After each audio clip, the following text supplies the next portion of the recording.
कि जब हमारी विकास, हमारी वृद्धि दर नकारात्मक हो गई है, यानी माइनस में चली गई है, ऋणात्मक हो गई है हमारी वृद्धि दर, और वृद्धि हो ही नहीं रही है, दरअसल गिरावट हो रही है।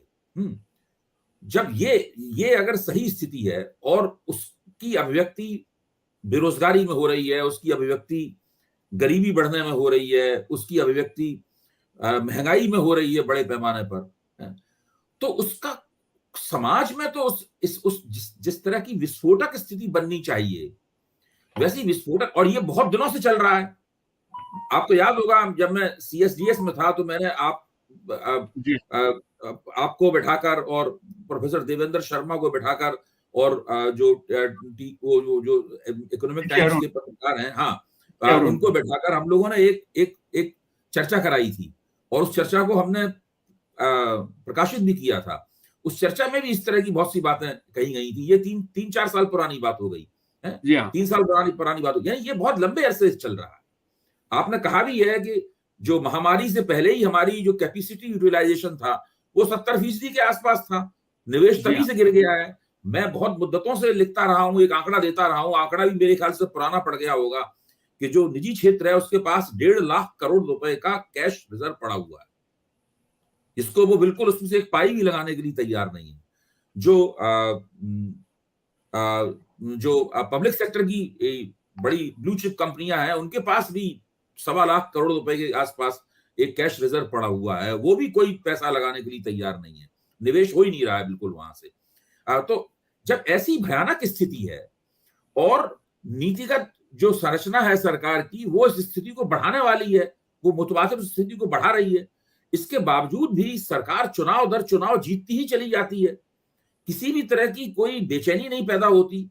उस बेचैनी, अच्छा, अगर बहुत ज्यादा समाज में बेचैनी पैदा हो, यानी इसको मैं एंटी इनकम्बेंसी कहता हूं, ये एक भारतीय राजनीति का अलग से वर्ड है, आपको अंग्रेजी भाषा में एंटी इनकम्बेंसी शब्द नहीं मिलेगा। तो ये इसको हम लोग एंटी इनकम्बेंसी, सरकार विरोधी भावनाएं कहते हैं।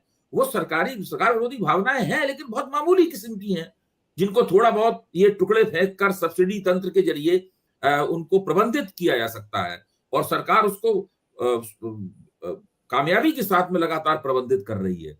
तो इतनी आर्थिक समस्या है, जैसा कि आपने अभी चित्र खींचा, और उसकी राजनीतिक अभिव्यक्ति लगभग ना के बराबर है। देखिए, जैसे मैं कह रहा था कि मोबिलाइज करना पड़ता है आम आदमी को। आम आदमी अपने आप से नहीं मोबिलाइज हो जाता है। जैसे कि यूथ है, वो परेशानी में है, घर घर में वायलेंस हो रही है, तो उसका भी यूथ का मोबिलाइजेशन कौन करेगा? कौन यूथ को मोबिलाइज करेगा कि आप इस चीज़ों पे सामने खुल के आएँ?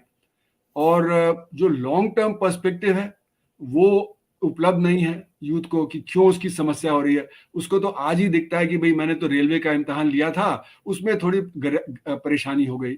उसको लगता है कि अगर सरकार थोड़े जॉब्स बढ़ा देगी तो उसकी समस्या हल हो जाएगी, थोड़े अग्निवीर के जॉब और हो जाएंगे, थोड़े पब्लिक सेक्टर के। लेकिन वो ये नहीं देख रहा कि जब पब्लिक सेक्टर में 1.5% लोग ही काम करते हैं जनता के, उसको बढ़ा भी दिया जाएगा तो 2% हो जाएगा, 2.5% हो जाएगा, 3% हो जाएगा। उससे जो 94% यहाँ पे बेरोजगारी है वो समस्या का हल नहीं है।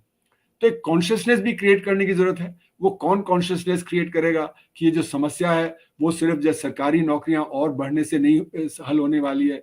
वहां पे जब तक कि असंगठित क्षेत्र को आगे बढ़ावा नहीं दिया जाएगा, जहाँ पे कि 97.5% लोग काम करते हैं MSME सेक्टर के, किसानी में जब आमदनी बढ़ेगी तब होगा। आपने देखा किसानों ने कितने बड़े बड़े प्रदर्शन किए थे 2019 के पहले।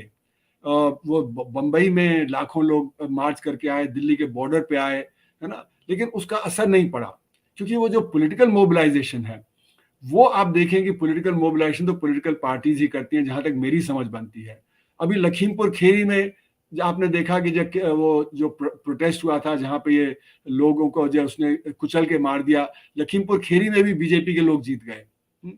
तो ये जो पॉलिटिकल मामला है वो सिर्फ कुछ लिमिटेड चीजों पे आधारित नहीं होता है, उनको भटका दिया जा सकता है तरह तरह से। तो जैसे मैं कहता हूं कि पॉलिटिक्स कैन ट्रम्प इकोनॉमिक्स, मतलब गरीबी समय से है, बहुत समय से है, बेरोजगारी है, तरह तरह की परेशानियां हैं, लेकिन जो पॉलिटिक्स है उसमें आप किन मुद्दों पे पॉलिटिकली सोशली आप इस्तेमाल कर रहे हैं जिससे कि उनका दिमाग दूसरी तरफ चला जाए। तो अयोध्या में मंदिर बहुत इंपॉर्टेंट हो जाएगा। काशी में कॉरिडोर आपने बना दिया, वो इंपॉर्टेंट हो जाएगा। मथुरा का जो इशू इंपॉर्टेंट हो जाएगा। तो जो जो इकोनॉमिक्स है वो तो गरीब मानता है कि मेरी तो गरीबी है ही, मैं तो कुछ गलत किया था पिछले जन्म में इसलिए मेरी गरीबी है, और उसको एक्सेप्ट कर लेता है हमारे देश में। तो मुझे लगता है कि जो आप लोगों को ज्यादा समझिए, इसको पॉलिटिकल कैसे बनाया जाए, पॉलिटिक्स में कैसे लाया जाए इन चीजों को, किस प्रकार से आम जनता की जो परेशानी है उसको हम उजागर करें, जिससे कि वो समझ पाए कि ये ओवरऑल स्ट्रैटेजी क्या है सरकार की, जिसमें उसको जहां है वहीं रखा जाए, जिससे कि उसको कुछ ना कुछ सब्सिडी दे दी जाए। आपने देखा 6,000 रुपए किसानों को दिया गया था 2019 के चुनाव के पहले। तो ये कहा गया कि अब तो हम किसानों का भी मदद कर रहे हैं, 6,000 रुपए हम हर साल देंगे किसानों को, और वो चलता चला जा रहा है। फिर मुफ्त में अनाज दिया जा रहा है, फिर आपको गैस दी जा रही है, गैस पे बीजेपी के सिंबल वगैरह लगा देते हैं, स्कूल बैग दिए जा रहे हैं, गेहूं के बोरी पे जो सिंबल लगा दिया जाता है कि तो डायरेक्टली हमको सेंट्रल गवर्नमेंट से मिल रहा है, मोदी, बल्कि सेंट्रल गवर्नमेंट का मोदी से मिल रहा है। तो मोदी की पॉपुलैरिटी बढ़ाने के लिए ये सब भी किया जा रहा है। दूसरी तरफ जो बड़े बड़े बिजनेसमैन हैं उनको भी किया जा रहा है, और वो फिर फंड करते हैं। तो जो पैसा बेतहाशा बीजेपी के पास है, जिसके आधार पे वो इलेक्शन कैंपेन करते हैं, जिसपे वो अपना सारा पन्ना प्रमुख वगैरह चलाते हैं, सोशल मीडिया को चलाते हैं, जिससे कि वो अपना प्रचार करते हैं। तो ऑपोजिशन में कोई स्ट्रैटेजी मुझे ऐसी नहीं दिख रही कि वो इसको अभी काउंटर कर पाए, वो जो मुद्दे हैं लोगों के, वो मुद्दों को रेज कर पाए। और जैसे कि आप कह रहे हैं कि उनके पास भी कोई ऑल्टरनेटिव जैसा नहीं दिख रहा, तो वो ऑल्टरनेटिव नहीं होगा तो वो जो ऑल्टरनेटिव विजन कहां से देंगे? तो वो ऑल्टरनेटिव विजन जिसमें कि आम जनता को कुछ चीजें सिखा पाए, कुछ चीजें उनको बता पाए और अपनी तरफ आकर्षित कर पाए, वो चीजें अगर नहीं होंगी तो फिर पॉलिटिक्स इसी तरह चलेगी।